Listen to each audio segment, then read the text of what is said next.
We're about to show you a grid of images. You'll have a few seconds to memorize them. Ready? Go.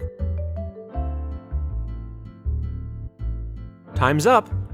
Not so easy, was it? Memorizing things isn't always easy. Computers store all of their files on a hard drive ready to be opened at a moment's notice, but the human brain works a bit differently. When we study something like a scientific term, a bunch of cells called neurons start talking with each other, making connections about that word and its definition.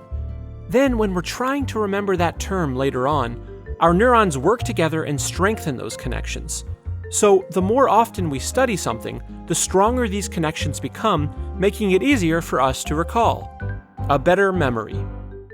So let's apply this to studying. Before trying to memorize something, it's important that you understand it. If you're studying for a test and find that you don't fully comprehend something, take time to learn more about it. Whether it's a math formula or a vocab word, if you have a strong understanding of it, your brain will form more connections, allowing you to remember it more easily. Chunking is the process of breaking information down and organizing it into groups. We do this naturally with phone numbers. Instead of memorizing the digits individually, we chunk them into small groups. Let's take a look at this list of vocab words. Pretty long and intimidating. Luckily, we can categorize them into smaller, more meaningful groups. In doing so, we're creating relationships between the words, which can help during the recall process. Visualization involves creating an image in your mind that accompanies the idea or term that you want to memorize.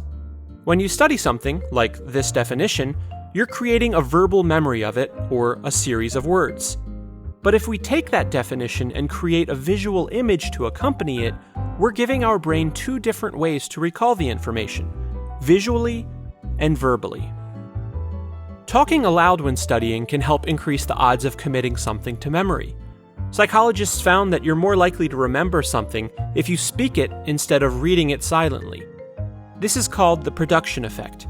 By reading something aloud, we're not only saying it, but we're also hearing and seeing it too, giving our brain three different ways to encode that information instead of just one.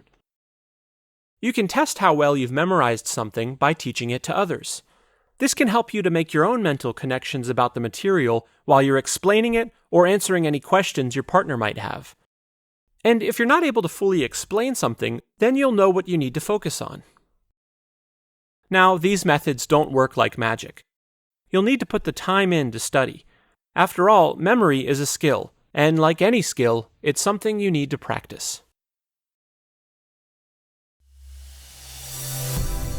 GCF Global, creating opportunities for a better life.